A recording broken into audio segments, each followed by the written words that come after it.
Well, hello. I've got a very special guest joining me on today's episode, Jeff Sharlet of Dartmouth, of Vanity Fair, of book award-winning, journalist award-winning, best-selling author, and one of my favorite people to talk to.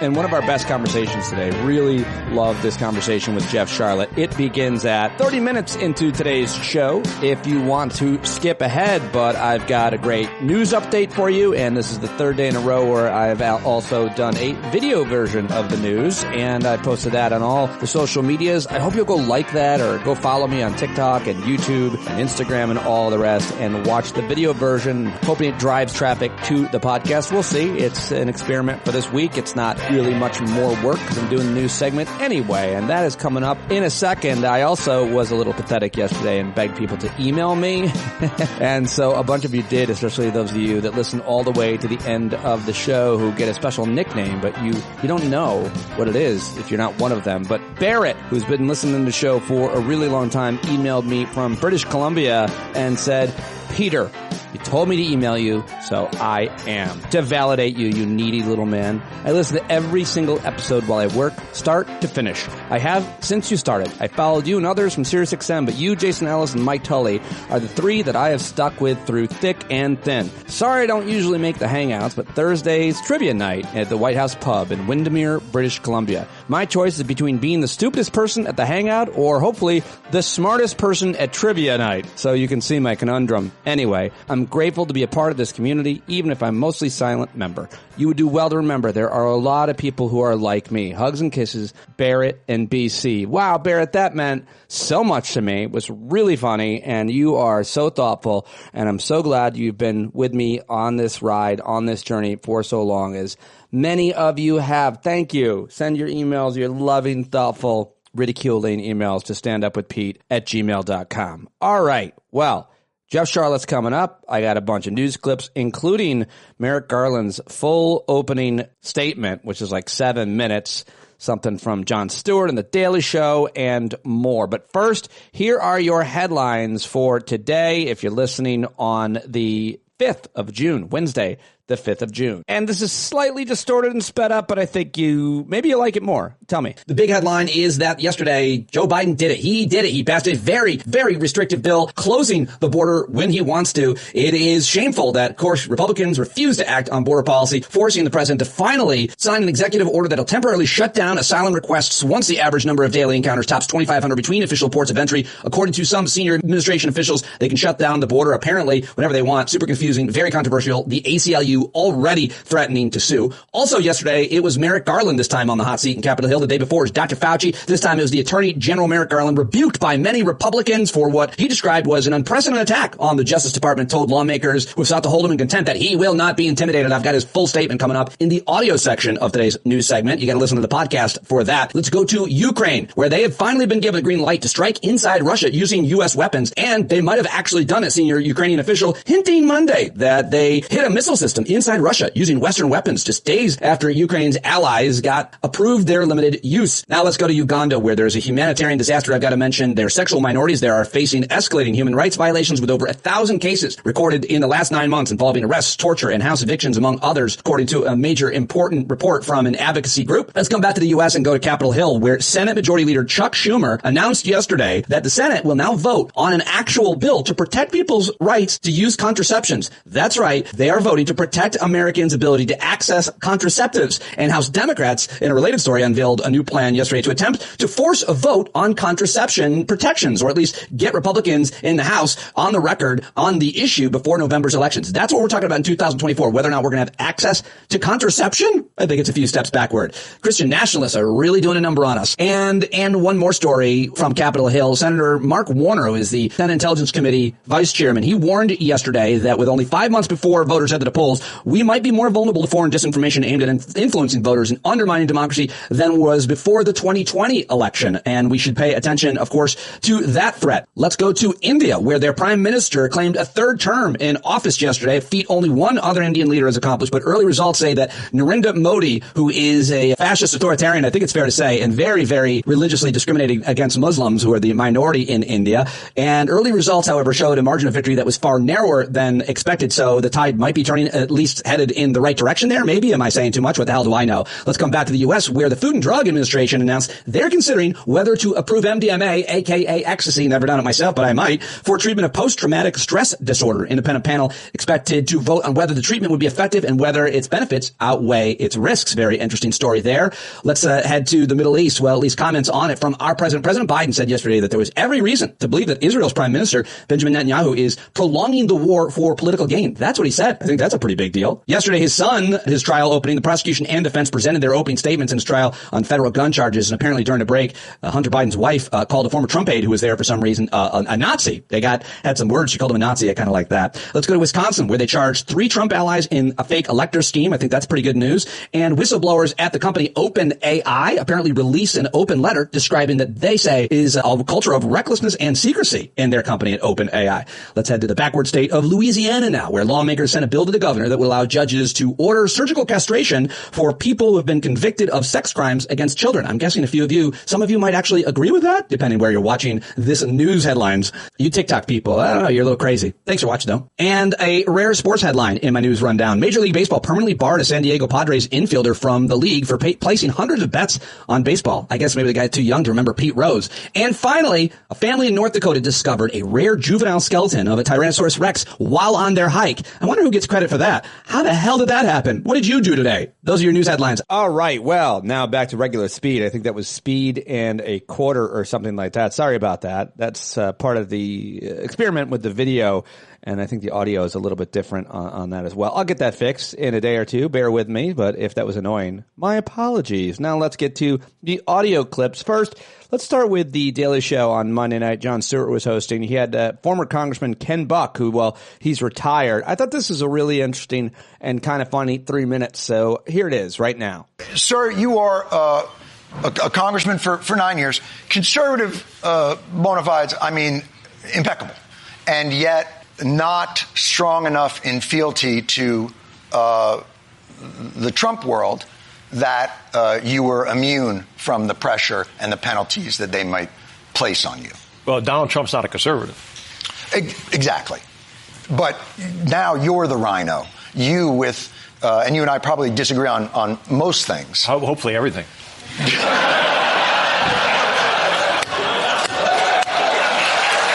Well done, sir. Well done. But what is the pressure like? You know, I see so many Republican stalwarts who are on the record as saying, this man is a con man. This man is not worthy of the highest office of the presidency. This man defiles our great country. I'm supporting him in 2024. What is the mental process of that? Well, it's really pretty simple. Yes. In order to get elected, you got to get 51% of the vote. And so there's this combination of wanting to do the right thing, so you run for office, and then you need to be popular in order to win. And the Republican Party now, a majority of Republican primary voters are MAGA supporters.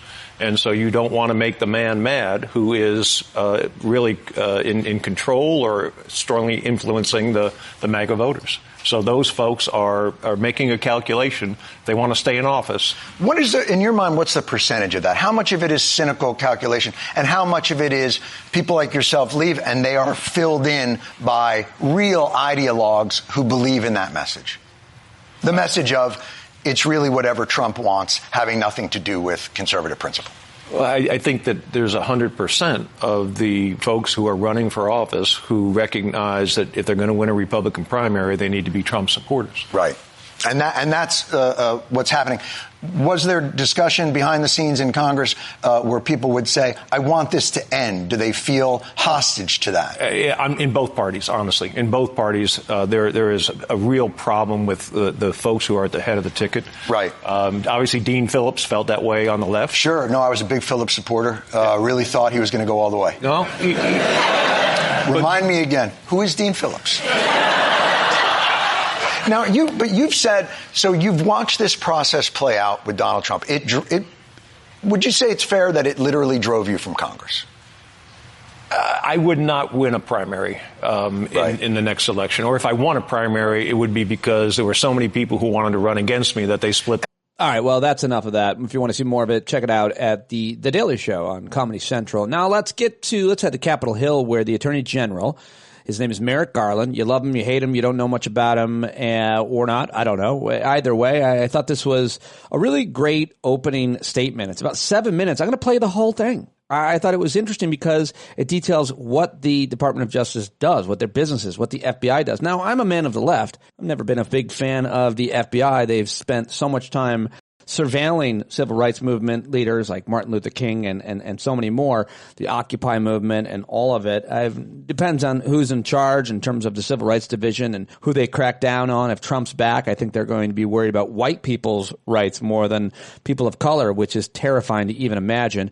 Either way, I thought this was good. I thought when I heard it yesterday, when I went out to lunch, I had a piece of pizza in my car watching the hearing, and I watched this. I listened to it, and I didn't turn it off, so I figured you might like it too. That's how I decide what to play and how long to play it for. Did I like it? Well, maybe you will. Here it is, Merrick Garland's opening statement yesterday. Thank you, Chairman Jordan, Ranking Member Nadler, and distinguished members of this committee. Since I last appeared before you, the more than 115,000 employees of the Department of Justice have continued their work to fulfill our mission on behalf of the American people, to keep our country safe, to protect civil rights, and to uphold the rule of law. Just 10 days ago, we secured the extradition of one of the lead sicarios, or assassins, of the Sinaloa cartel, one of the most dangerous drug trafficking organizations in the world. Just last month, we secured a 27-year prison sentence for a man who attempted to kill NYPD officers in a terrorist attack in Times Square in 2022. In just the first 3 months of this year, we charged 7 members of a hacking group backed by the Chinese government. We disrupted a botnet controlled by Russian intelligence services, and we seized over $108 million and 500,000 barrels of fuel that would otherwise have enabled the government of Iran to further support Hamas, Hezbollah, and other terrorist groups. We have continued our work to drive down violent crime, work that we know is paying off. Last year's historic decline in homicides, the largest one-year decline in 50 years, is continuing. In the first quarter of this year, we have already seen an 18% drop in murders. We know we have much more to do. We have also remained steadfast in our commitment to the Justice Department's founding purpose to protect civil rights. We have aggressively investigated and prosecuted hate crimes that victimize individuals and terrorize entire communities. And we have brought justice to the perpetrators of those crimes, like the defendant in Florida who attacked 2 black women because of the color of their skin, the defendant in Michigan who defaced synagogues with swastikas, the defendant in Missouri who set fire to a community Islamic center, and the defendant in Tennessee who committed a series of arsons targeting Catholic, Methodist, and Baptist churches. We have worked to protect the reproductive freedoms that are protected by federal law. In Idaho, we sued to ensure that women in the state would have access to the emergency care guaranteed to them under federal law. We have continued to protect the right to vote and to have that vote counted. We successfully challenged a redistricting plan in Galveston County, Texas. The district court recognized that the plan violated Section 2 of the Voting Rights Act by depriving the county's black and Latino voters of an equal opportunity to participate in the political process and elect a candidate of their choice. We have continued to prosecute fraud, and we have challenged illegal monopolies that drive up prices for consumers. This year, we sued to break up Live Nation Ticketmaster for its monopoly of the live concert industry. And we sued Apple for monopolizing smartphone markets. We have also continued to fulfill our responsibility that underlies all of our work, to uphold the rule of law. That is why we have worked to combat a worrying spike of threats of violence against those who serve the public. Those threats have included targeting of members of Congress, police officers, judges, jurors, election workers, and the Justice Department's own employees. Let me be clear. If anyone threatens public servants with violence, we will hold them accountable. And we will continue to protect our democratic institutions like this one and to bring to justice all those criminally responsible for the January 16th attack on our democracy. As Attorney General, I will continue to forcefully defend the independence of the Justice Department from improper influence or interference of any kind. And I will continue to fiercely protect the integrity of our criminal investigations. Nothing will deter me from fulfilling my obligation to uphold the rule of law. Fulfilling that obligation includes ensuring that the Justice Department respects Congress's important role in our democracy. That is why we have gone to extraordinary lengths to ensure that the committee gets responses to its legitimate requests for information. That is why I have provided the committee with Special Counsel Herr's report, why the Special Counsel testified for more than 5 hours, and why we have gone beyond precedent to provide the committee with the transcripts of the Special Counsel's interview with the President. But we have made clear that we will not provide audio recordings from which the transcripts that you already have were created.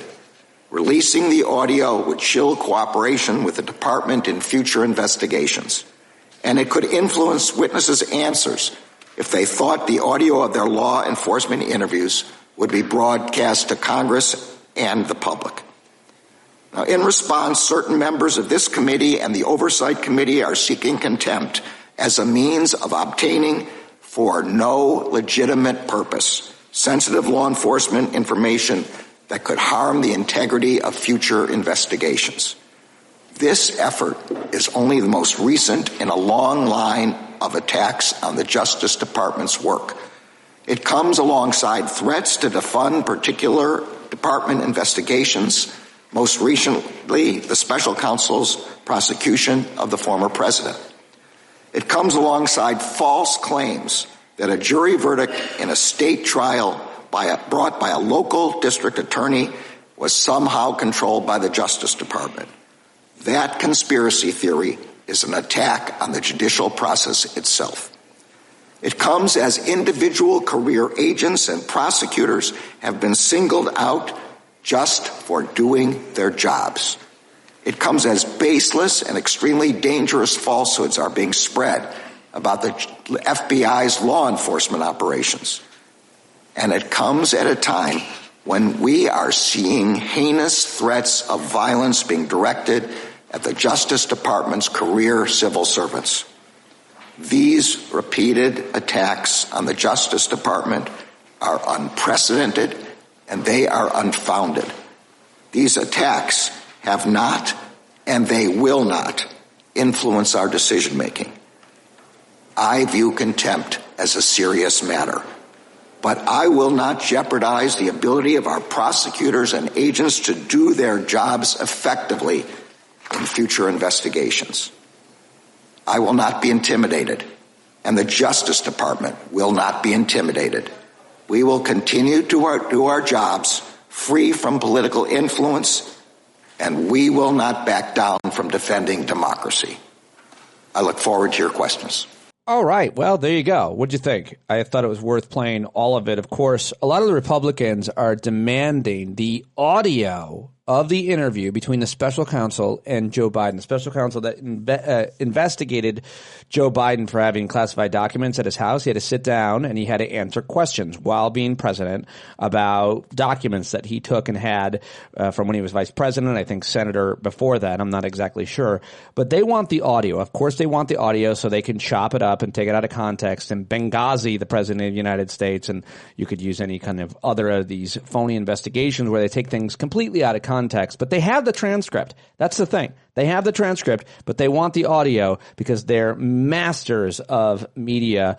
And Merrick Garland says it's not appropriate to give it to him. Well, one Republican on the committee yesterday who asked the Merrick Garland question, Merrick Garland, he thought that he had him with a legal precedent from way back during the Nixon administration. But after you listen to Garland's response, you realize he didn't have him at all. And he was way out of his depth.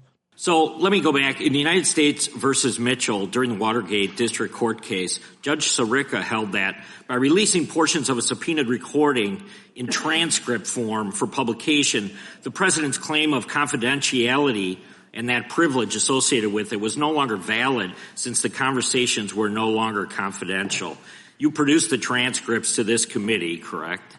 Yes. And prior to producing the transcripts to the committee, they were leaked to the press.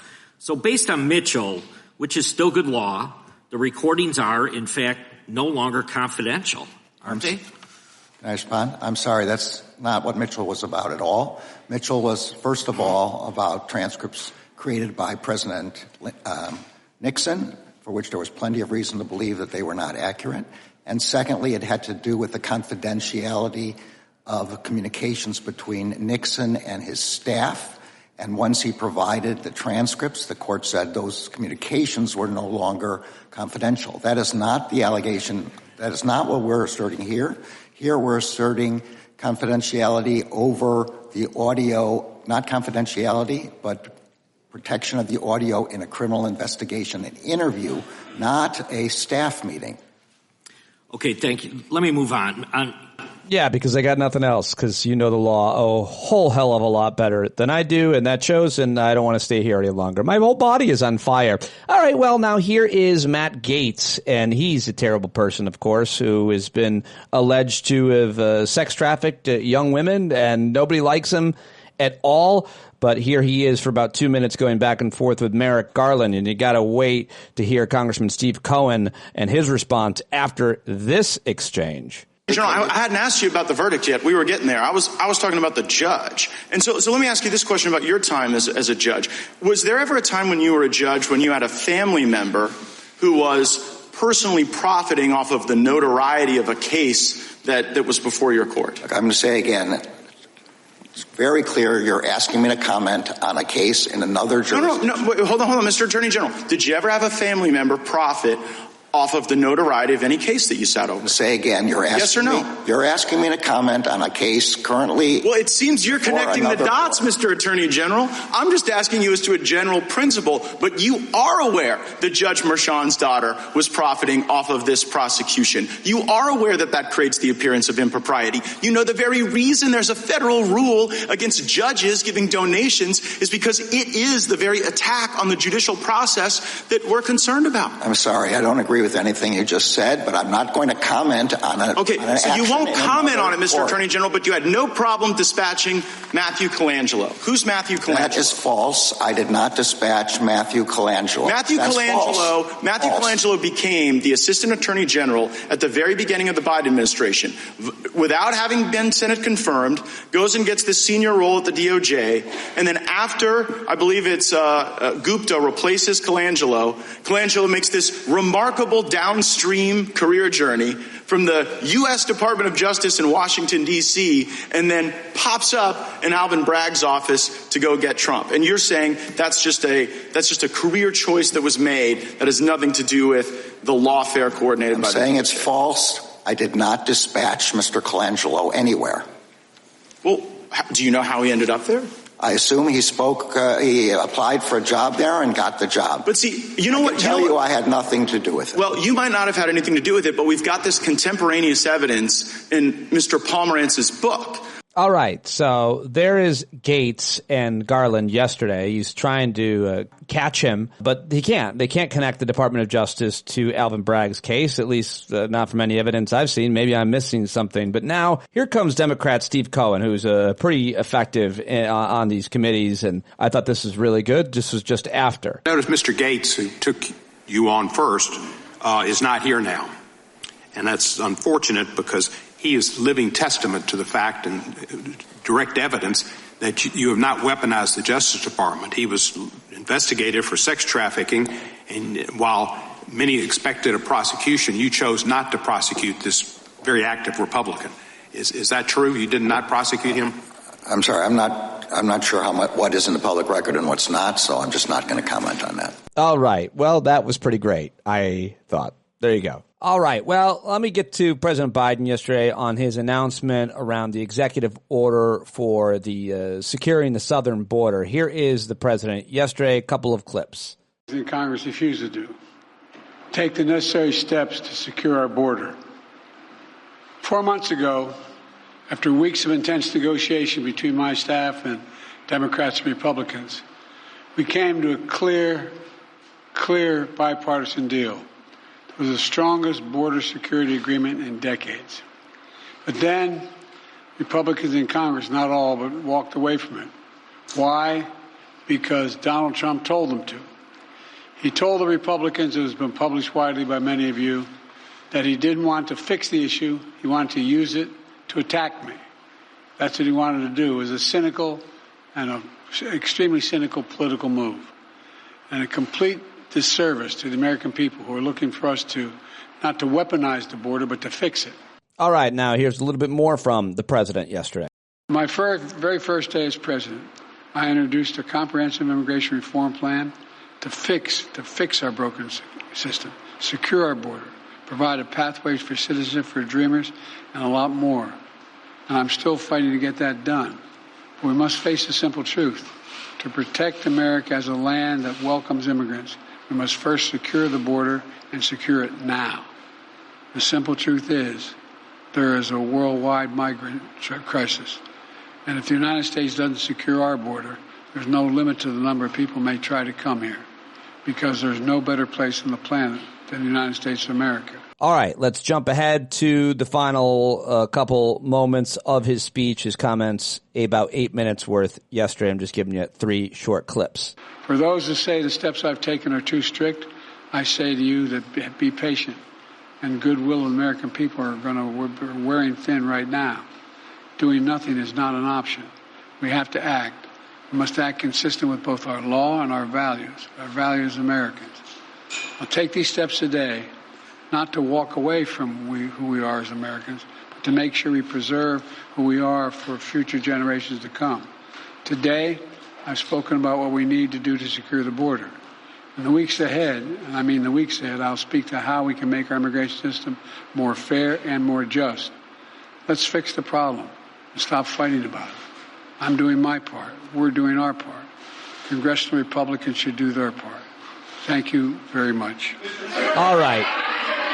They shouted questions at him, and I think he talked for a little while longer. But very controversial comments. He's being criticized by the progressive left, Democrats, as he should be. It's a tough situation for the president to be in. It's Congress that's supposed to be taking care of this, but they want to keep it as a political issue. Republicans do, and they have for a really long time. So what is he left to do? All right. Well, not that I'm saying that I approve that at all. We'll talk about it at the Hangout, I'm sure, I hope, but let's have some laughs now, shall we? It's been a long news update here, almost going on 30 minutes. Let's check in with Jimmy Kimmel over on ABC's Jimmy Kimmel Live. We thought it was over. A new legal drama involving the White House is underway. Jury selection began today in the trial of Hunter Biden, who faces 3 felony gun charges. Hunter Biden, in case you don't know, is charged with illegally purchasing and possessing a firearm. Basically, the story is, in 2018, Hunter bought a 38 Special in Wilmington, Delaware, and he lied on the form for his background check. One of the questions was, are you an unlawful user of or addicted to illegal drugs? Hunter allegedly checked the box. No, which was not true. Though in his defense, was very high when he filled it out.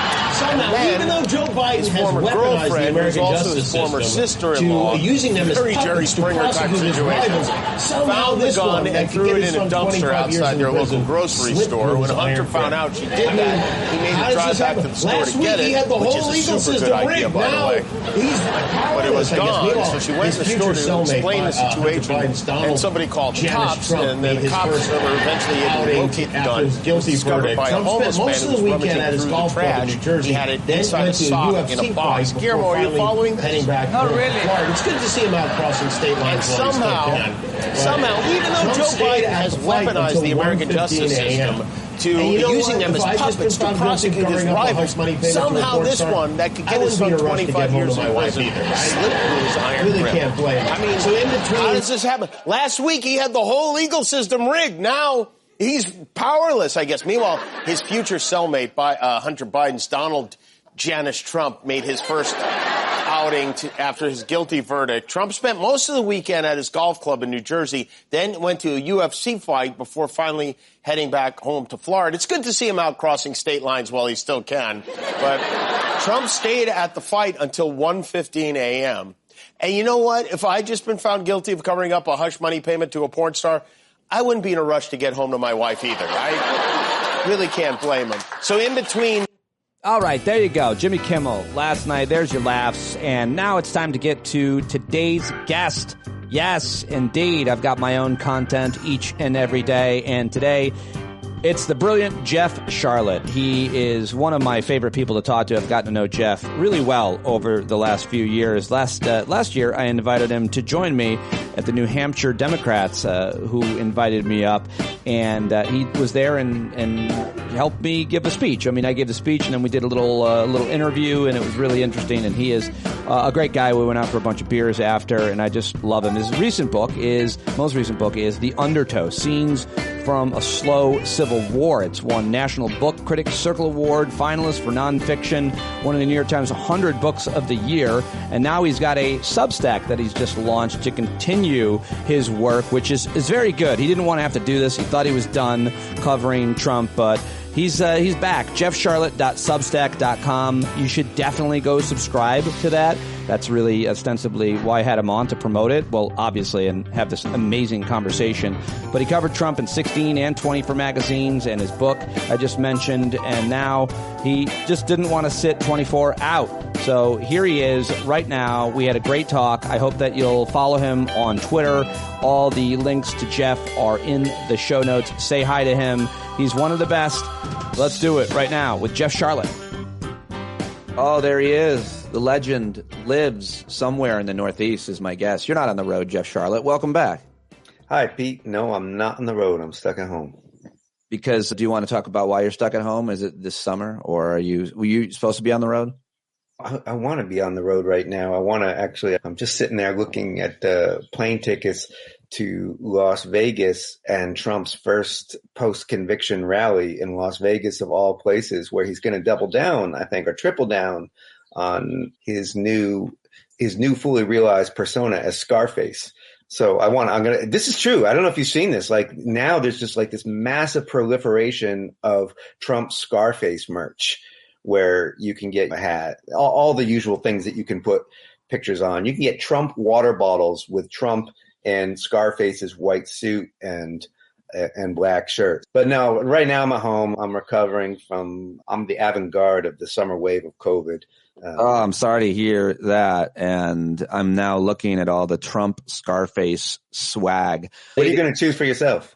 I like the one where he's just in the Scarface suit and it's his face on Pacino's body.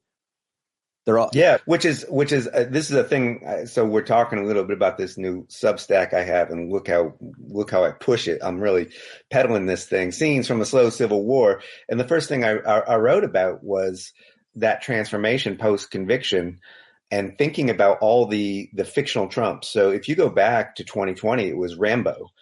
And now it's coming Scarface. And I think it's going to keep going. I think he's moving into form. Is Jesus a lot as well. Oh, it's Jesus. Yeah, but I'm talking about the tough guys. There's Rambo. I include pictures of Trump as Rambo, which we know Trump as Terminator. And then there's also the sort of the merging of Trump and Punisher, which is a Punisher skull with a Trump hair. And you can brand any physical object you want with that. I suppose you could just tattoo it right on your face and cut out the middleman.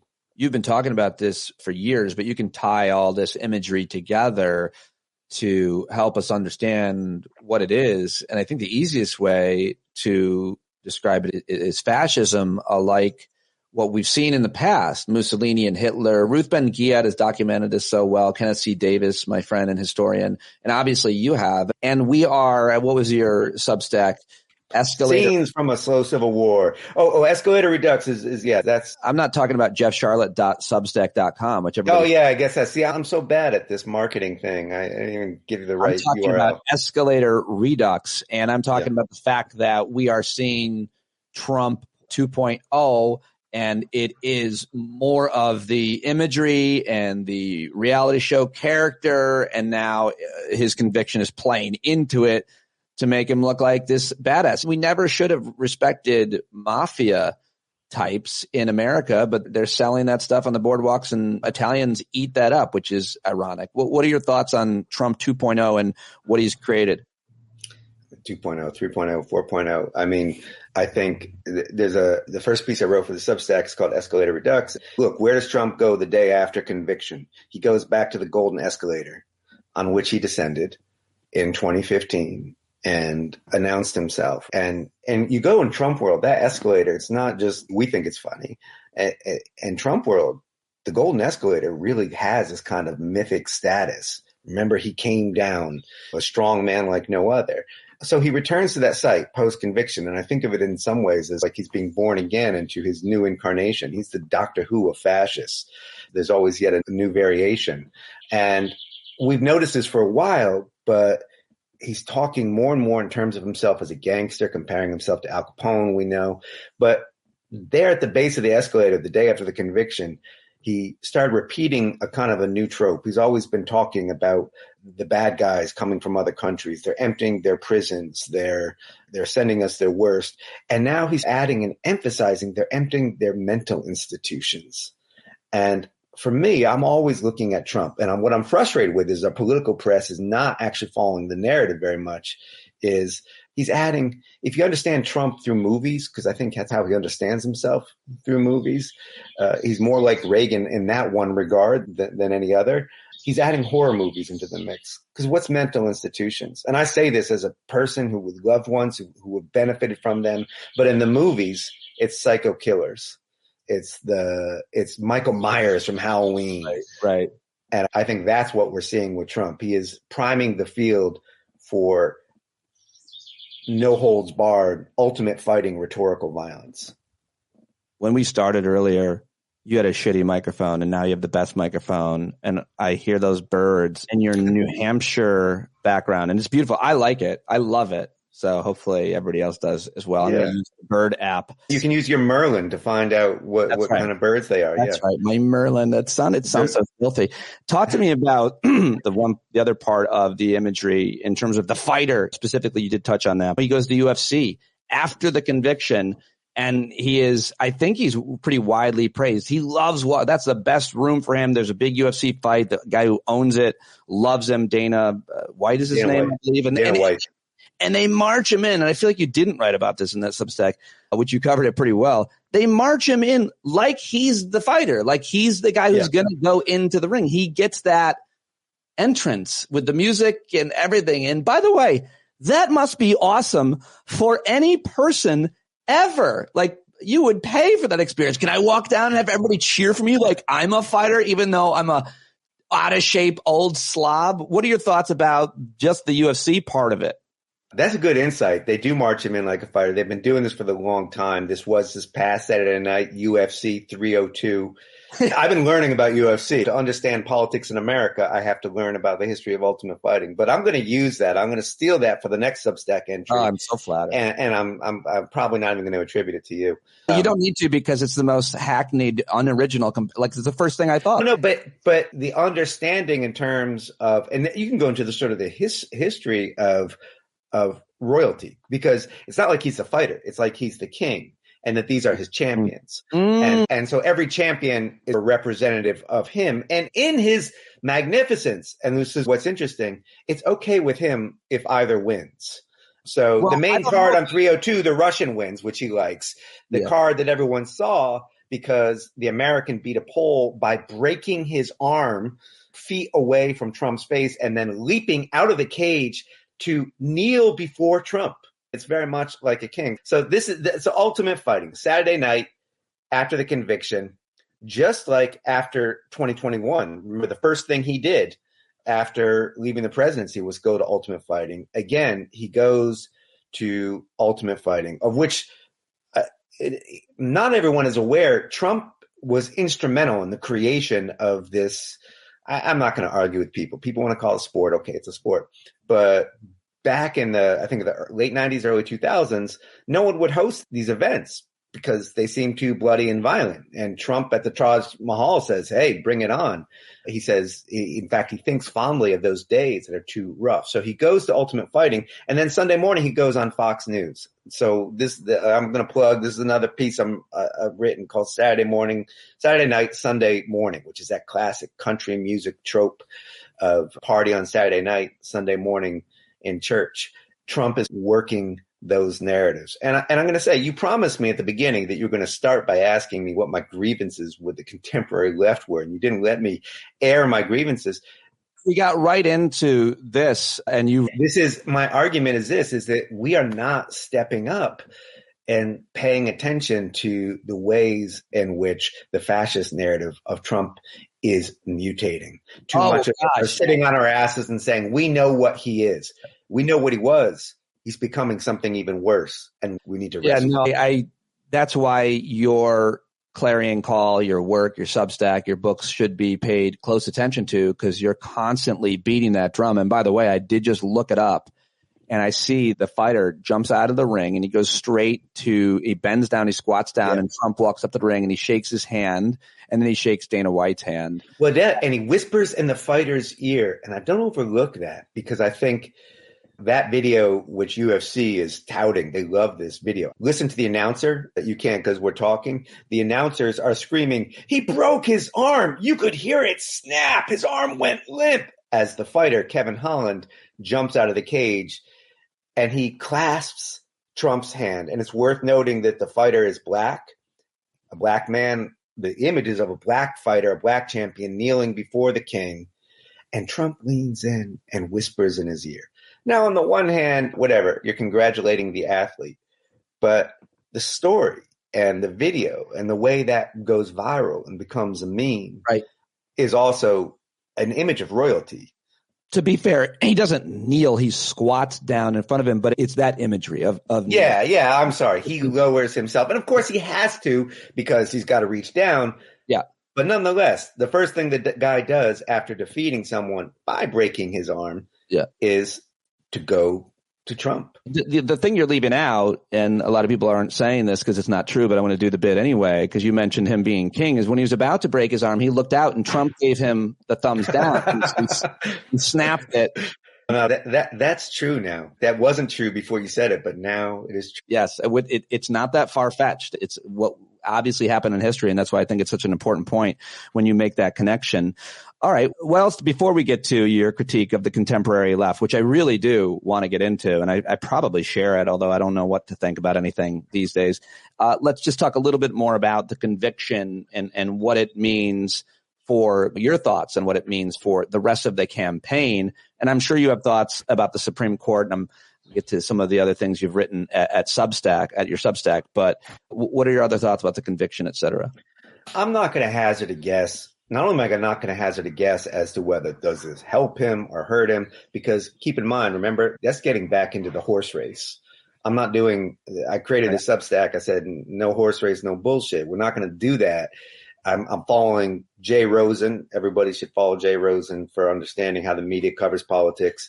The odds or the stakes, not the odds. Jay was on the show not too long ago. Love Jay. Yeah. Brilliant. Yeah.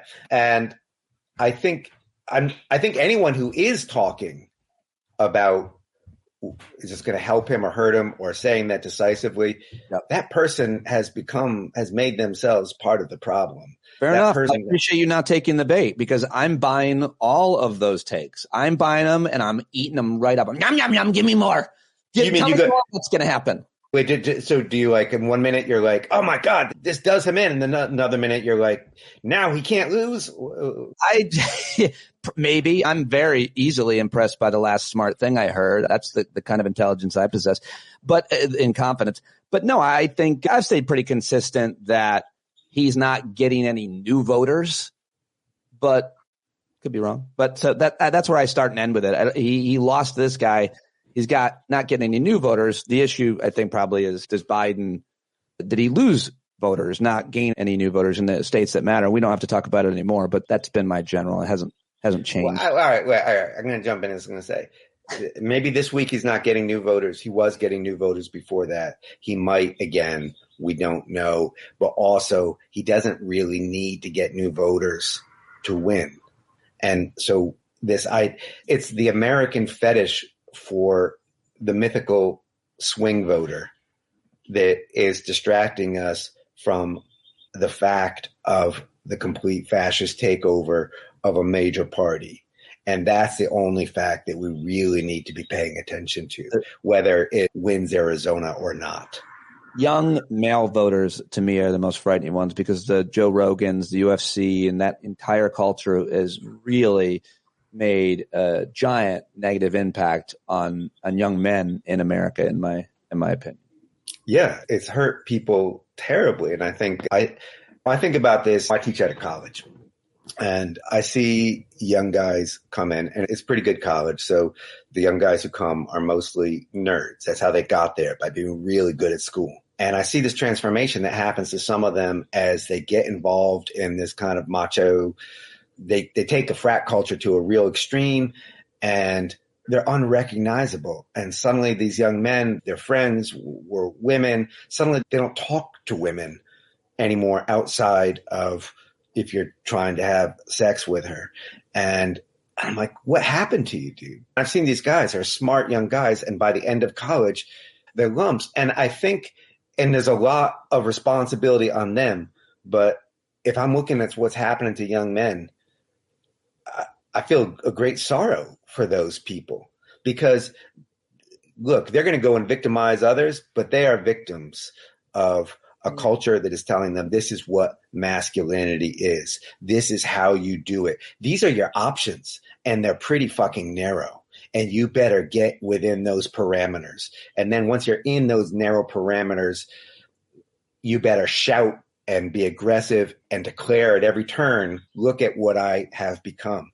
That's what's happening with young men, and it's worth remembering that those young men aren't going to stay young.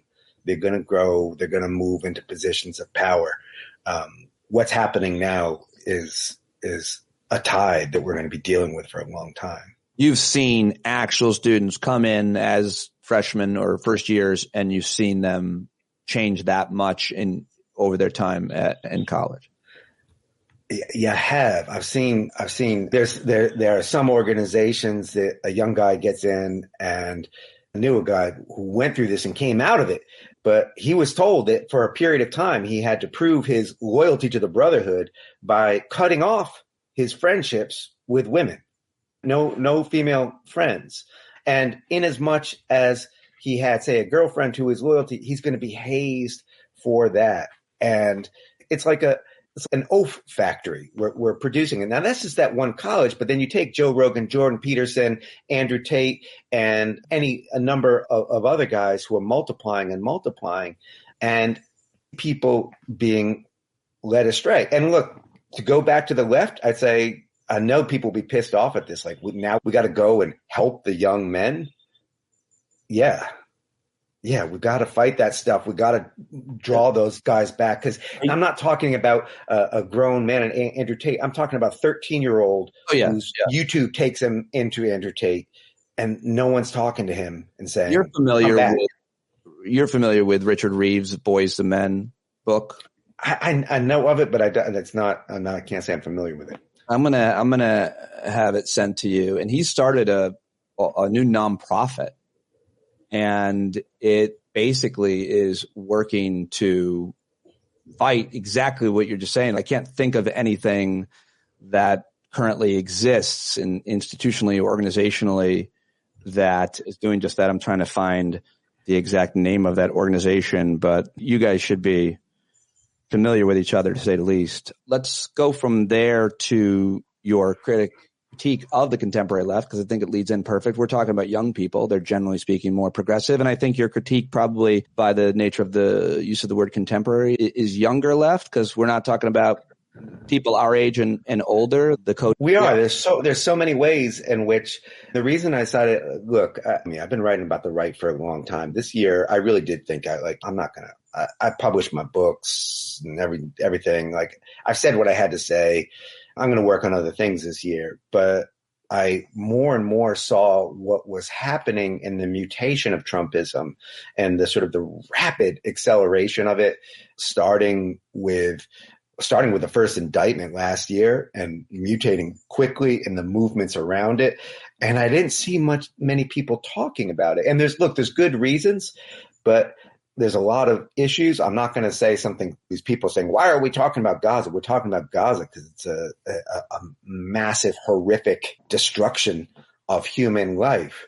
But we need to be in the yes and category. We need to not be in the either we're talking about Gaza or we're talking about Trump. And I'm encountering more and more where you talk about Trump, people hear you as saying, oh, so you're trying to make me vote for Genocide Joe? And I'm like, yes. No, I didn't say Joe Biden. I said Trump. I'm talking about fascism. And we're moving into a very Trumpist mindset, actually, a very binary mindset, such that, and I'm not going to, there is a prominent leftist writer who's been around a long time, very smart guy. And when I saw him going online saying, we don't really know what Trump would do in Gaza. We don't know what he thinks about Gaza. And that horrified me. And this is a person that people listen to. This is a person that I've gone to for wisdom for years. Oh, you're not going to say him? Can't be. I'm not because then we get into a fight about that individual, which is also one of my critiques of the contemporary left. Me and you would fight? What? Or you say people would hear it and fight? People hear it and fight. We get involved in the character rather than the structure. Every time I see someone like Brianna Wu trending on Twitter, and I barely knew who she was, a figure who rose to fame in Gamergate, became very prominent, and then has become villain of the day online.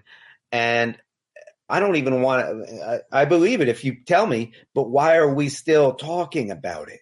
Why are we still talking about Maggie Haberman? First of all, I think actually Maggie Haberman, this will piss people off. I think she's a better reporter than they give her credit for. I think she's actually a good reporter. I don't think she's a Trump. I think she screws up sometimes, but whatever. The point is, one of the things the contemporary left is what we're spending this time. Look, the fascist cloud is coming. And I'm going to say, Pete, you deviated on this point. It's Popular Front time.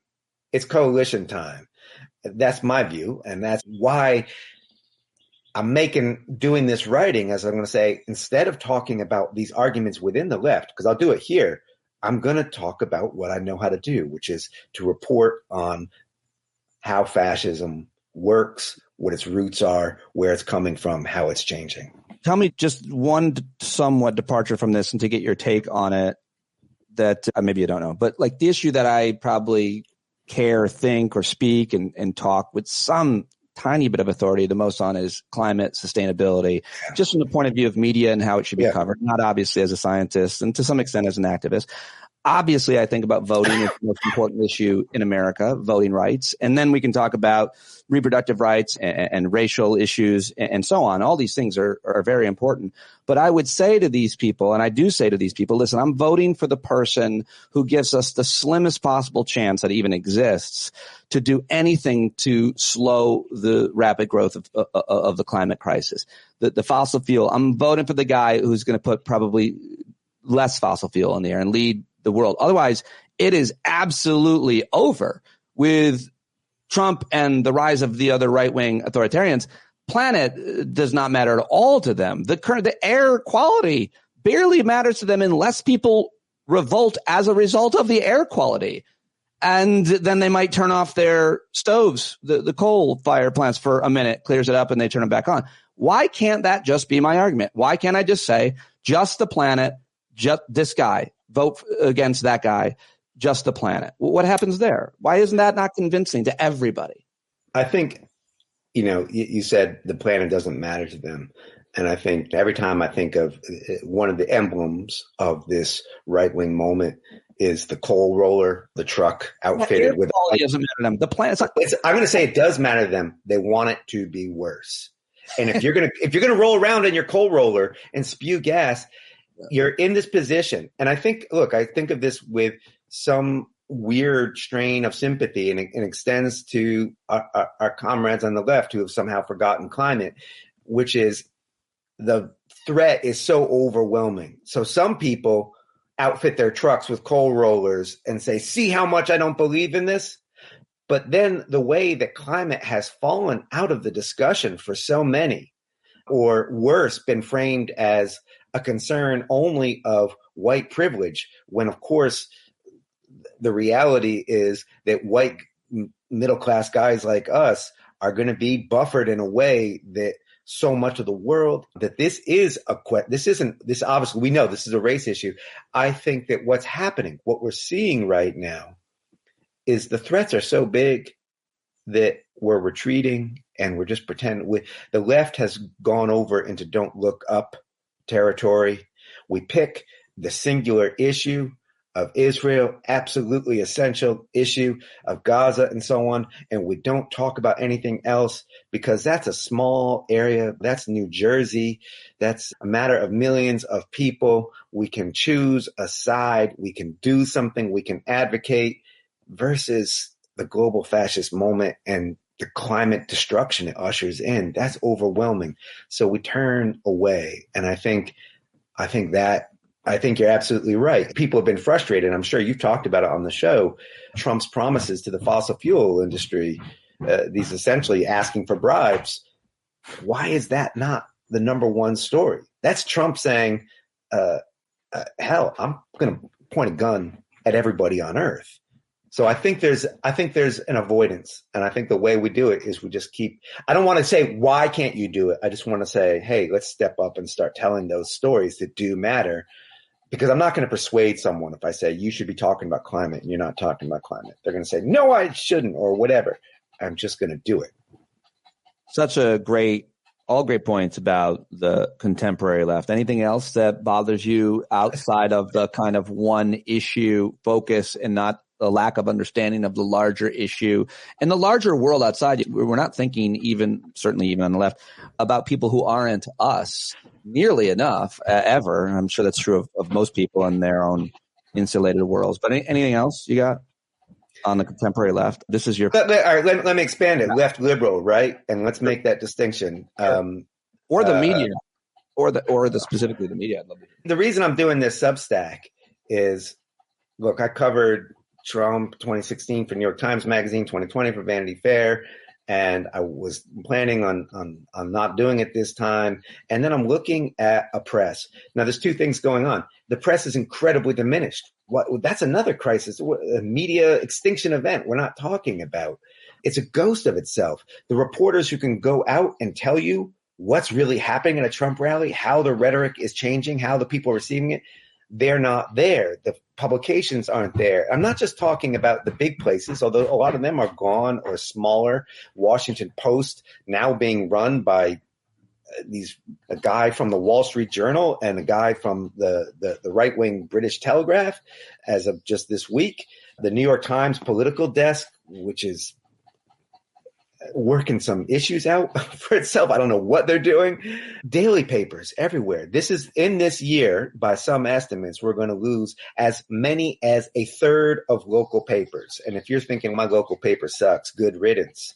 What comes in the absence of local paper? Social media, the replacement is a starvation, a thirst for knowledge about what's happening in your town. And what replaces it is what caused me and my friends here and neighbors to lose, I haven't told you about this yet, our Board of Education fight in Rockland County, New York, just north of New York City. We lost all 3 seats because there was no local media to report on the fact that the narrative that they created was created on Facebook, a complete lie about what was happening in our schools with trans bathrooms. They just made it up. There was nobody to confront it. The whole town bought it, including liberal Democrats, because, of course, they hate trans people, too, let's be honest. And for the most part, I would say they're terrified of them coming into the bathroom. It's Pete, that's so unfair. They don't hate them. They're just asking questions. They're scared. Look, listeners, listeners should know that I know that Pete understands the sarcasm. I think they do. They've heard me. Frustration of the just asking questions from. But here's the thing. I want left liberalism to be stepping up and saying, we need media. And some folks are, and that's fabulous, but that's got to be a big front instead of saying the war against the New York Times. And I defer to no one in my decades of criticism of the New York Times, to which I've also contributed. But the growing idea that the New York Times actively wants Trump to win and they're taking orders from him, that's Trumpist conspiracism. That's Trumpism. And I think that what we're seeing is, and Trump wins either way with that. The New York Times sucks and we need it. Your local paper stinks and we need it. And the imagination that somehow by destroying institutions, which are of liberalism, right? The media is a liberal institution. It's not a left institution. But by destroying liberal institutions, we're clearing the way for some brave new world. We are just stepping aside as fascism marches forward right there in your own school district, Rockland County. Yeah. Let's get in the way of fascism. Yes, we tried. Oh, did we try? And we got pounded. We tried to step in the hardest thing, and I don't want to discourage anybody, but I will say what happened in our town was the hardest thing stepping in the way of fascism was being called and labeled pedophile over and over, including the board members who are educators. So 3 of the board members, educators, the combined like 60, 80 years of experience protecting and teaching your kids every day, being called pedophiles. That is a fascist move, and it worked. It worked. It's very hard to stand in the way of fascists when they call you a pedophile, because even if you don't care, it works, but you do care. And so it's scary. It's scary. Well, and so then there's always been an element, right? Fascists introduce some ugly piece of language, and liberals and leftists say, I'm not the X, you are, right? That's always been there. And I want to acknowledge that. But in the absence of media organizations, that becomes dominant. So I see more and more leftists and liberals using terms like groomer, which were created, which were crafted into the narrative by fascists to attack trans folks and queer folks, and saying that one's the groomer. And you don't win that fight. You can't win that fight. And you don't want to. It's ugly and awful. That's always been there. But in the absence of more media, of more thinking, more going out and saying, what's actually being said here? And I want to, look, I'll tell a tale again. I'm not going to name names, but a progressive publication where young journalists won't go out and interview these anti-trans campaigners. I don't need to hear what they have to say. And I'm like, friends, do not see the field. You go out there. This is what journalism is. Journalism, I hate to say this, journalism is not a safe space. Our job is to go into the ugly spaces that not everybody can because of their circumstances in life. Our job is to go into those spaces and not to exaggerate the risk either. And I think this is also what I'm frustrated with, is that part of the way that we're not stepping up to the left, stepping up to fascism, part of the way the left is not stepping up to fascism, is that we're exaggerating certain risks and underestimating others. So if we imagine that to even go in the space that's occupied by these right-wing folks is to risk death, then we're not going to do it. That's not the risk. The risk is you'll go there, and I'm a middle-aged, bald white guy, so it's maybe easier for me, but I've seen others can do it. It can be done. The risk is not noticing the changes and what's happening over there and just patting ourselves in the back. We're in an age of reassurance narratives. Whether the reassurance narrative is the Hopium Chronicles, here's my polling that shows that Trump can't win, or the reassurance narrative is Biden's such a fascist, it doesn't matter if Trump wins. These are both ways of avoiding the threat, of not looking at it, of consoling yourself instead of saying, I've got a big fight here and it's going to mean I'm going to change the way I do things. You have stepped into those spaces, those unsafe spaces, immersed yourself with them as much as any journalist in the country. I have always been inspired by you. You are one of the people who are the reason for what I do locally and everywhere I go, and am not afraid because I've watched you. I learned it by watching you, Dad. And so I want to thank you for that. We look very similar. I don't think anybody's buying it. But so before I let you go, you said a lot. What else do you plan to do? Do you want to say with the Substack? Any other plans, the type of things you're writing? Are you going to head out on the road, head to these Trump rallies, et cetera? Yeah, I'm going to be doing some reporting. I may go back to the publications I've been working on, but I want to be able to keep a chronicle. Look, I'm doing this because I don't think Trump is inevitable. He never is. I don't think he's necessarily going to win. He might even be on his heels now, but it's going to be close. And whether he wins or loses is going to be a fight. I want to be able to tell my kids I did all I could. And for me, that's not door knocking. That's not phone banking or whatever. My strengths are drawing on years of reporting about right-wing movements and understanding how they're intersecting. So in addition to whatever kind of magazine writing or whatever else I do, I've got to keep a more regular chronicle. And I think I've got to watch what I'm going to do with this Substack, Jeff Sharlet, Substack.com. It's called Scenes from a Slow Civil War. I'm going to be bringing in some other voices. I'm going to be stealing your ideas. I've got a young reporter who is actually going to be working with me, and she's particularly interested in here's a reassurance narrative no one wants to touch, the fact that young voters are really swinging hard to Trump. And whether they're the majority or not, if there's a shift at all, why is anyone going in that direction? She's going to be going out and talking. Well, maybe if you want to put her if she wants to talk to me on the podcast, I'd love to. But obviously, I'll be probably reaching out to you very much throughout every post and the next however many days, over 100 days left to talk to you whenever you have the time. And thank you so much, Jeff, as always, for joining me, being my friend. I've missed you. We haven't talked since we last saw each other a few months back. That's right. So thank you very much, buddy. I appreciate it. Thanks, Pete. Good to see you.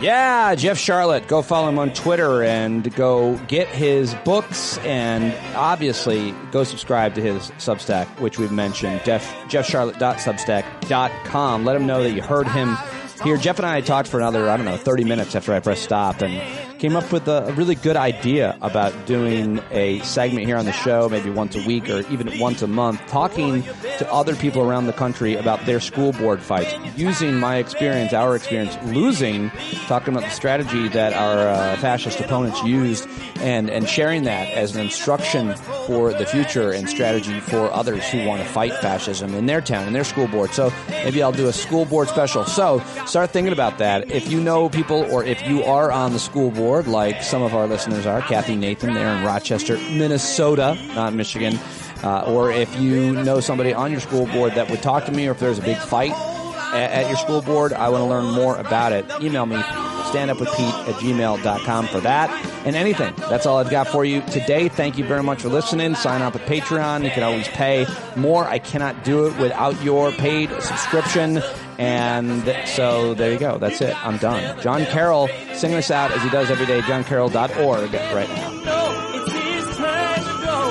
See it clear and all you hear is a lie. Don't get up off of your butt, get down off of your fence. And even if it ain't a very friendly audience, well, they'll begin to listen when you start making sense. And you stand up, stand up. No need to point your rifle to your town, just stand up, stand up. You know they can't deny you what you're laying down. Boy, you better stand up, stand up.